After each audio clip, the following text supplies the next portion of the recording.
White Castle and Krystal are regional hamburger chains that are suspiciously similar. I will be highlighting the similarities throughout the video, but I would have to say that the biggest single difference between them is where these restaurants are located, considering there is almost no geographic overlap. Essentially, if you're from the northern part of the country, you likely know all about White Castle. If you're from the south, you know about Krystal. And if you're from the west coast, or anywhere else in the world for that matter, most of this is probably going to be new to you. See, as far as I know, there's been sort of an unspoken agreement between them, saying that they won't expand into each other's territory. I think it's just easier that way. Each of them has a cult following in their own region, so it would be difficult for either one of them to cross over and pull away those loyal customers. For today, I want to show some of the similarities and differences between these two companies by comparing them in what I would consider to be 5 key categories. Starting off with the menu, because this has to be the most obvious similarity. White Castle was started as an original concept over a century ago. It was so original that White Castle is widely considered to be the first ever fast food restaurant. I have already made a video that details their success and innovation over the years, but White Castle was built around the revolutionary idea of selling these 5-cent square hamburgers and coffee from a tiny, cost-efficient building. It was so successful that other people started opening their own hamburger chains that were,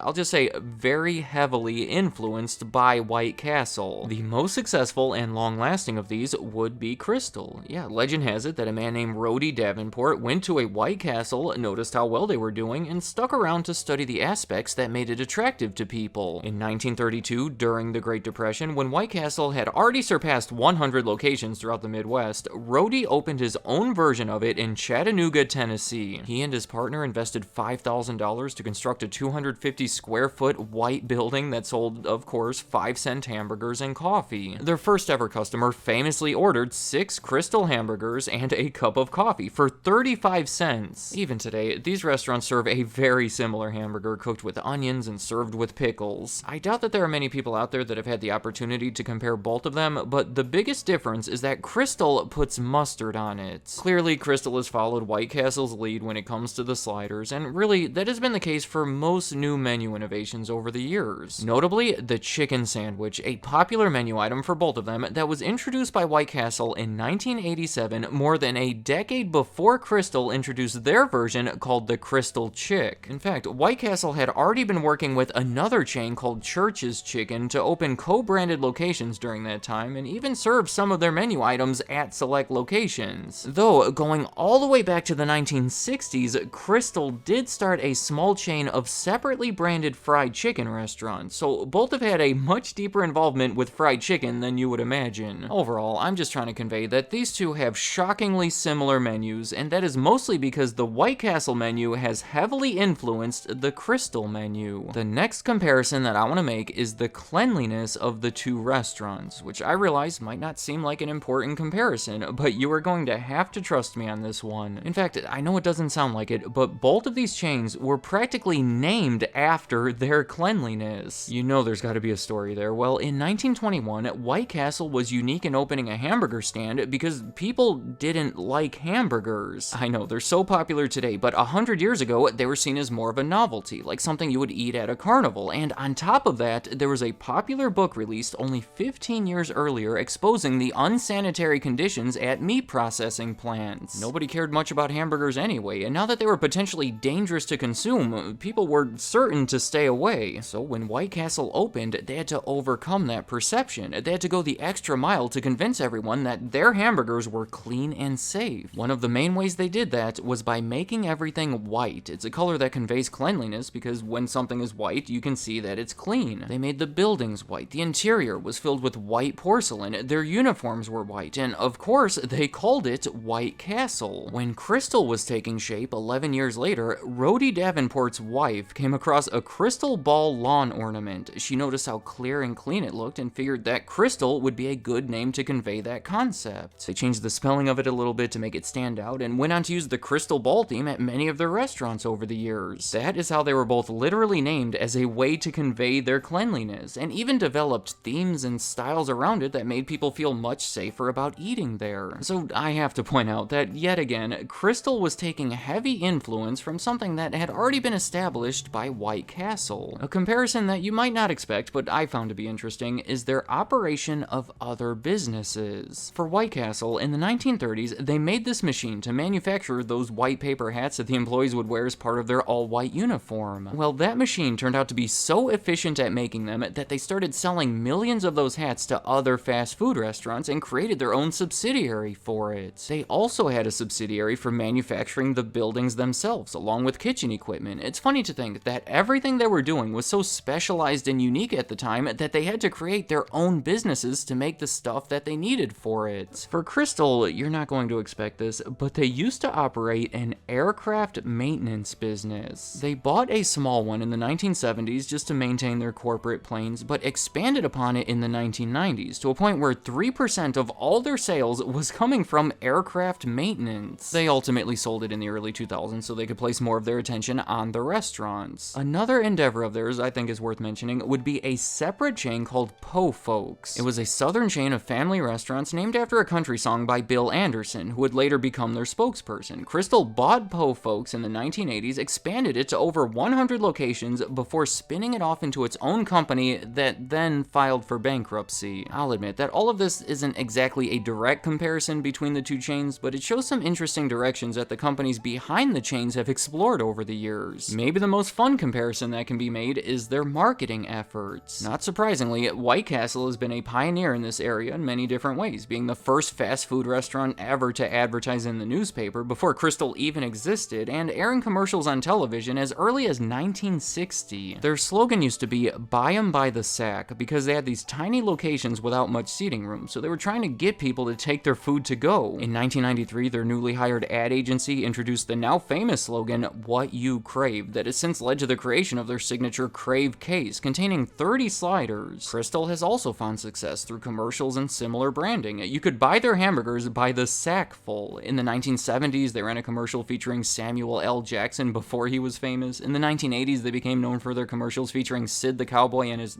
horse named Sheila. All traditional forms of advertising that have made their impact, but I would argue that for both chains, their cult following has led to many non-traditional forms that have amounted to an even greater impact. Looking back at White Castle, in 1977, there was a popular movie release called Saturday Night Fever. It was set in New York, and a scene in that movie takes place inside of a White Castle. In 1986, the Beastie Boys, a rap group from New York, released their diamond-selling album License to Ill that mentions White Castle multiple times. And of course, in 2004, Harold and Kumar went to White Castle, a restaurant that was chosen for the plot because of its comparatively small but dedicated following. For Krystal, it's a very popular southern thing, so it's gotten publicity from southern celebrities. Most notably, Elvis Presley was known to be a big fan of Krystal. Famously, in 1954, Elvis was put on the radio for the first time by DJ Daddy-O Dewey Phillips, and after the broadcast, they ordered 100 sliders from Krystal and handed them out to all the fans who showed up. In the 1960s, country singer Crystal Gayle took inspiration from the fast food chain when she chose that as her stage name. In the 1980s, a bunch of Krystal sliders were delivered to President Ronald Reagan on Air Force One. In 2022, Atlanta rapper 2 Chainz was named their head of creative marketing. By the way, the first new menu item they released since then was called the Side Chick. Oh my goodness. So a lot of attention brought to both brands because of their regional popularity and celebrities from those areas that have grown up eating their food. My final comparison is what I believe to be a major difference between them: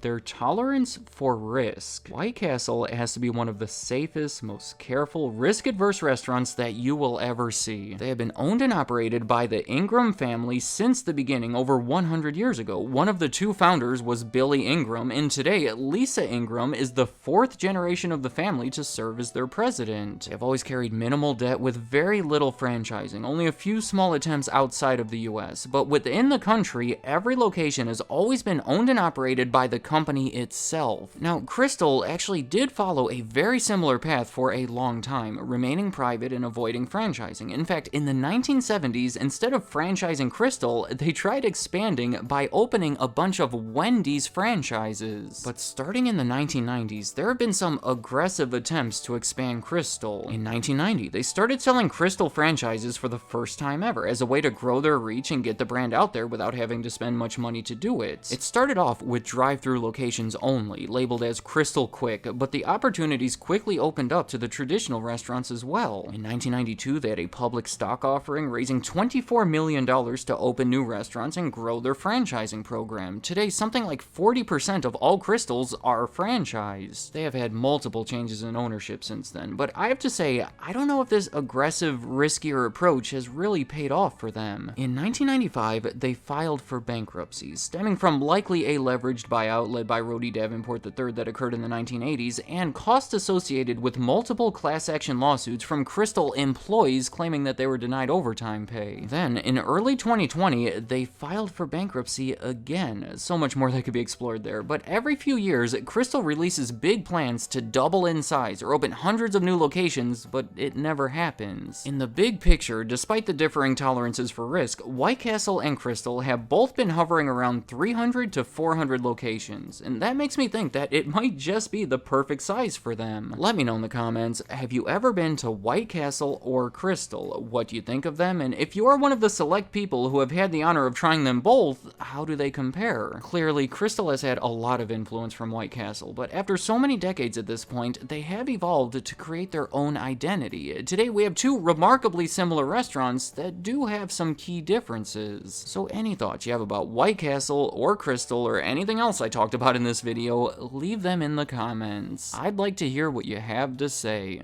Thank you for watching.